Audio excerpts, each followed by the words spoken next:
as promised, I will try to highlight some of the activities that are going on.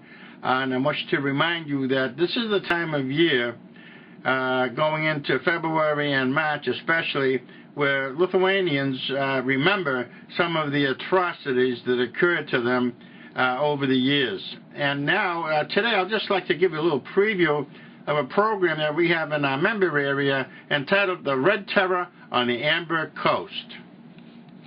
Log into our member area and you will find on the bottom of the page the Lithuanians television channels, and enter here, where you will see a special presentation on TV 10 which is entitled Red Terror on the Amber Coast. And this is available right now, and you can see what is going on. You click on there, and right away a player pops up. It's the Lithuanians player, and you will notice that the Red Terror on the Amber Coast is right at the top of the player. You can click on that to watch the program.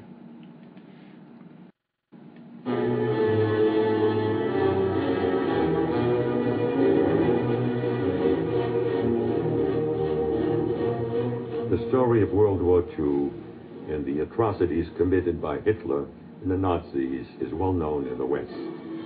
Less well known is how our ally, Soviet leader Joseph Stalin, used the war to occupy Eastern Europe. He imposed a 50-year rule of terror on formerly free nations. Days before Hitler invaded Poland, launching World War II, he and Stalin secretly agreed to divide Eastern Europe between them.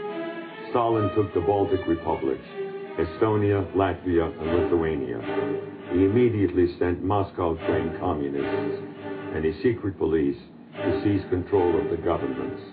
Together, they began to deport tens of thousands of Estonians, Latvians, and Lithuanians from their homes to the Siberian wilderness.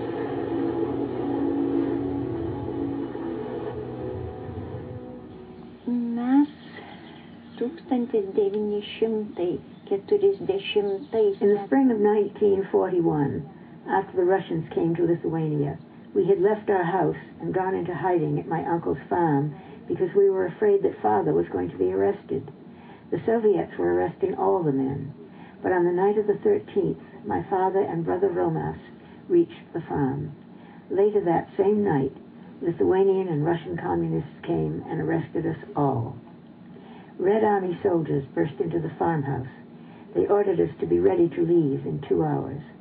Mother started to pack some of our things, but Father told her to stop it. They're going to kill us all anyway, he said.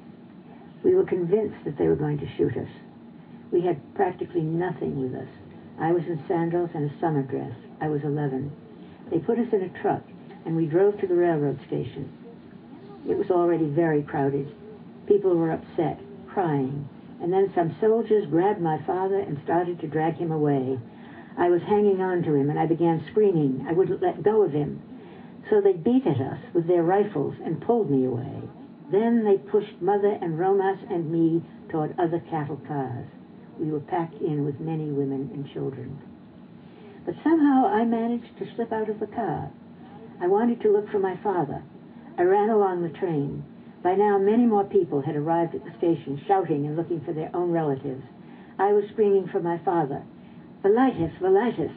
And then from inside one of the cattle cars, packed with men, someone called to me.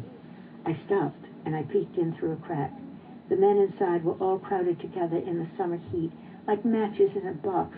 Their shirts were off, sweat running down their bodies. Father managed to squeeze through them to an opening, and he pulled off his wedding ring and slipped it to me through the slat. "You will need this to feed yourselves. Give this to your mother. You'll need it for food. And tell Romas, from now on, he's got to take care of the family."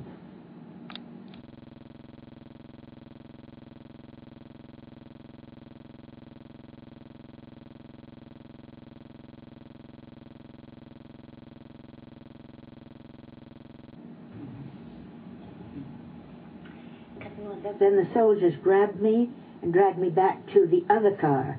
That was the last time I ever saw my father. That is a story, one of many, that thousands of Lithuanians experienced. My grandfather, in the same time period, 1941, was deported along with his wife and my aunt into the depths of Siberia. This occurred about 1 year before I was born. So I am familiar, and I have been impacted by that. Many Lithuanians have immediate family and relatives that experience something of that nature.